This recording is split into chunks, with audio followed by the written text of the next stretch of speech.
जी chapter number 10 हमने start किया हुआ था और short question number 6 constructed response में uniform electric field and magnetic field act in the same direction. जी हमारे पास एक यूनिफॉर्म इलेक्ट्रिक फील्ड है।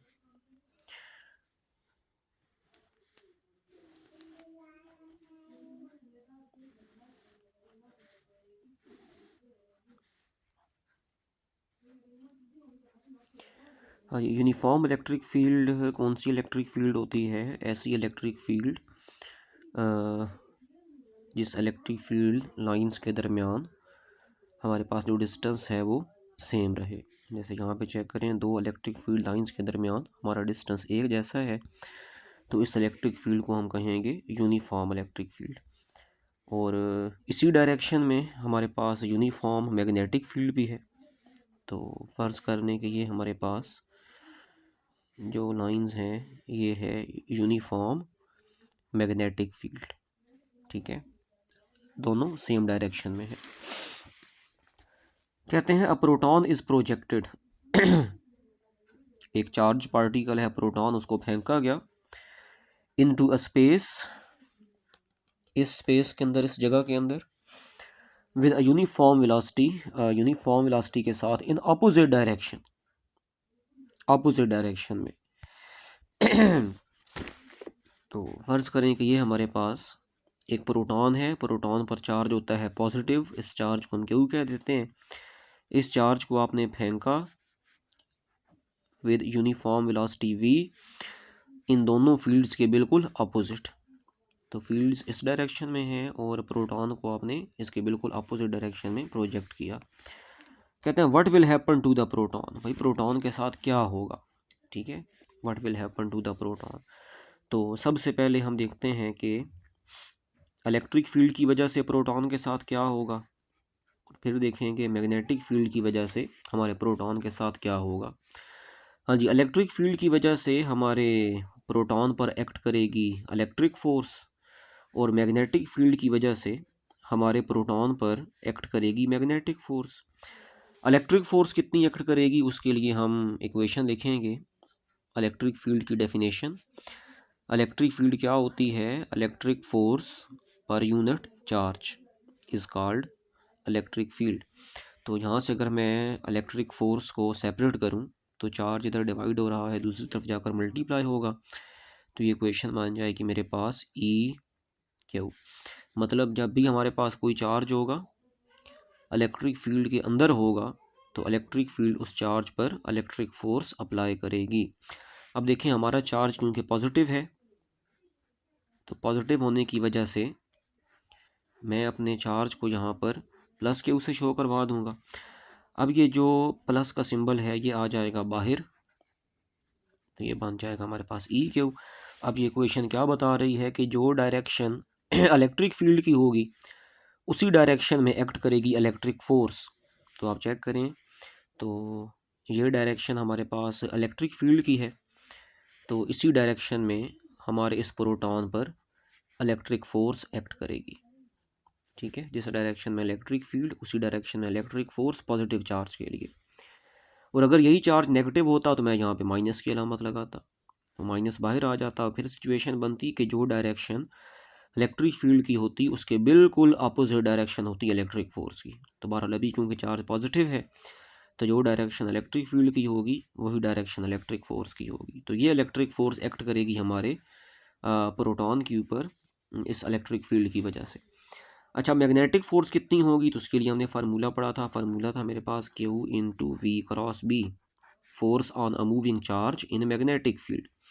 या मैं इसको ऐसे भी लिख सकता हूँ, magnetic force is equal to q v B, v cross B को हम लिख सकते हैं v B sine theta, where theta is the angle between velocity of charge and magnetic field. तो यहाँ पे चेक करें अगर आप, तो ये हमारी मैग्नेटिक फील्ड है और ये चार्ज की वेलोसिटी है, ठीक है।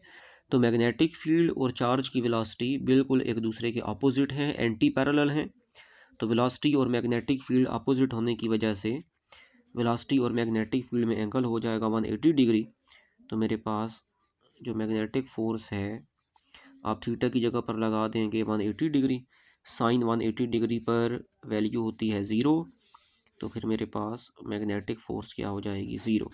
यानी कि हमारे इस चार्ज पार्टिकल जो कि प्रोटॉन है, इस पर कोई मैग्नेटिक फ़ोर्स एक्ट नहीं करेगी, ठीक है, सिर्फ इलेक्ट्रिक फ़ोर्स एक्ट करेगी। और इस इलेक्ट्रिक फ़ोर्स की वजह से हमारा जो चार्ज है वो अपनी मोशन जो है वो स्टार्ट करेगा, और ये चार्ज पार्टिकल जो है वो मूव करना शुरू कर देगा in the direction of electric field, ठीक है। तो इसका देखें ना, यहाँ पे आंसर क्या लिखा हुआ है, दो proton will slow down due to electric force.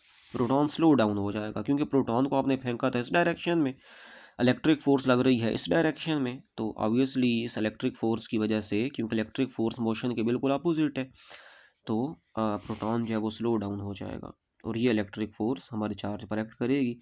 Magnetic force की बात करें तो मैग्नेटिक फोर्स ज़ीरो रहेगी, क्योंकि अच्छा यहाँ पर ये वर्ड पैरेलल नहीं है, वेलोसिटी एंड मैग्नेटिक फील्ड जो है वो एंटी पैरेलल, तो ये मेरे पास 180 डिग्री होकर आंसर ज़ीरो हो जाएगा। और उसके बाद short question number 7, a conductor moves in magnetic field when current is pass through the conductor. ये मूव्स नहीं है, यहाँ पर है a conductor produces magnetic field when current pass through the conductor. जब भी किसी कंडक्टर में से करंट गुजरे तो उस कंडक्टर के इर्द गिर्द मैग्नेटिक फील्ड पैदा हो जाती है, इट इज़ कॉल्ड इलेक्ट्रोमैग्नेटिज्म। कहता है क्या इसका कोई रिवर्स इफेक्ट भी होगा, यानी कि क्या आप जो है वो मैग्नेटिक फील्ड से दोबारा करंट को जनरेट कर सकते हैं, तो बिल्कुल कर सकते हैं, और इस फिनोमेना को हम कहते हैं इलेक्ट्रोमैग्नेटिक इंडक्शन। तो बस ये दो बातें आपने यहाँ पे बतानी है कि इलेक्ट्रोमैग्नेटिज्म में क्या होता है, कंडक्टर के अंदर से करंट गुजरे तो कंडक्टर के सराउंडिंग में मैग्नेटिक फील्ड प्रोड्यूस होती है, और क्या हम मैग्नेटिक फील्ड से दोबारा करंट जनरेट कर सकते हैं, तो उसके लिए जो फिनोमेना है वो है इलेक्ट्रोमैग्नेटिक इंडक्शन, जिसका कॉन्सेप्ट माइकल फैराडे ने दिया था, ठीक है, कि अगर आप कंडक्टर को एक मैग्नेटिक फील्ड के अंदर मूव करें तो जैसे ही मैग्नेटिक फ्लक्स चेंज होगा तो एक ईएमएफ इंड्यूस हो जाएगी, और जब आप सर्किट को कंप्लीट करेंगे तो उस ईएमएफ की वजह से एक इंड्यूस करंट जो है वो फ्लो होना स्टार्ट हो जाएगा। तो बिल्कुल पॉसिबल है जी। शॉर्ट क्वेश्चन नंबर 8 नहीं करना आपने, लास्ट हमारा शॉर्ट क्वेश्चन नंबर 9 है। कहता है what will you do if you want to save a sensitive instrument from stray magnetic field. एक सेंसिटिव इंस्ट्रूमेंट है, अगर हम उसको स्ट्रे मैग्नेटिक फील्ड से बचाना चाहते हैं तो उसके लिए आपको क्या करना पड़ेगा। सेंसिटिव इंस्ट्रूमेंट का मतलब क्या है कि भाई इंस्ट्रूमेंट बहुत ज़्यादा हसास है, जैसे ही इंस्ट्रूमेंट के ऊपर कोई मैग्नेटिक फील्ड पड़ेगी तो आपका इंस्ट्रूमेंट जो है वो डैमेज हो सकता है, ठीक है, उसमें कोई ख़राबी पैदा हो सकती है। जैसे हम देख कहते हैं कि हमारी स्किन बहुत ज़्यादा सेंसिटिव है हीट के लिए, हीट पड़ेगी तो हमारी स्किन डैमेज हो जाएगी। इसी तरह कुछ इंस्ट्रूमेंट्स भी होते हैं जो कि मैग्नेटिक फील्ड के लिए बहुत ज़्यादा सेंसिटिव होते हैं। स्ट्रे मैग्नेटिक फील्ड का मतलब कि हमारे इर्द गिर्द जो मैग्नेटिक फील्ड है, ठीक है, हमारे इर्द गिर्द बिजली की तारें हैं, तारों में से करंट गुजर रहा है, मैग्नेटिक फील्ड पैदा हो रही है।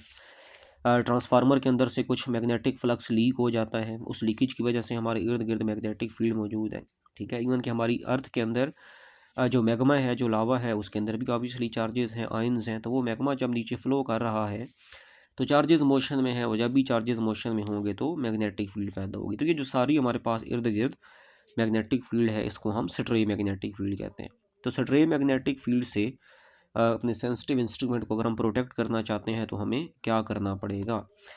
तो कहते हैं to protect a sensitive instrument from stray magnetic field, stray magnetic field से अपने सेंसिटिव इंस्ट्रूमेंट्स को प्रोटेक्ट करने के लिए you can enclose it in a mu metal shield. आप उस सेंसिटिव इंस्ट्रूमेंट को एक म्यू मेटल शील्ड के अंदर बंद कर देंगे। अब ये म्यू मेटल क्या होता है, म्यू मेटल बेसिकली एक बहुत ज़्यादा सॉफ्ट और जिसकी परमीएबिलिटी बहुत ज़्यादा हाई है। परमीएबिलिटी, परमीएबिलिटी किसी भी मटेरियल की वो प्रॉपर्टी होती है कि वो मटेरियल अपने अंदर से कितनी मैग्नेटिक फील्ड लाइंस को गुजरने की इजाज़त देता है। अगर मटेरियल की परमीएबिलिटी कम है तो उस मटेरियल में से कम मैग्नेटिक फील्ड लाइंस गुजरेंगी, और अगर मटेरियल की परमीएबिलिटी ज़्यादा है तो ज़्यादा मैग्नेटिक फील्ड लाइंस उस मटेरियल में से पास कर सकती हैं। और म्यू मेटल के अंदर बेसिकली आपका निकल होता है और आयरन होता है, दोनों को आप मिक्स करके एक अलॉय तैयार करते हैं, जिसमें आपका जो है वो 8% निकल होता है और काफ़ी ज़्यादा परसेंटेज के अंदर आपका आयरन जो है वो मौजूद होता है। तो इन मेटल्स को मिक्स करके आप म्यू मेटल जो है वो बनाते हैं। अब म्यू मेटल एक फेरोमैग्नेटिक अलॉय है। तीन तरह के मटेरियल्स होते हैं हमारे पास, जिसमें पैरामैग्नेटिक मटेरियल्स हैं, डायामैग्नेटिक मटेरियल्स हैं और फेरोमैग्नेटिक मटेरियल्स हैं। इसको इंशाल्लाह हम बाद में कवर अप करेंगे। तो ये जो म्यू मेटल है ये एक फेरो मैग्नेटिक एलॉय होता है जिसकी परमिएबिलिटी बहुत हाई होती है, which can absorb and redirect magnetic field. ठीक है, मतलब ये चेक करें आप कि ये हमारे पास एक म्यू मेटल की शील्ड है, इसके अंदर कोई सेंसिटिव इंस्ट्रूमेंट है, बाहर हमारे पास स्ट्रे मैग्नेटिक फील्ड है।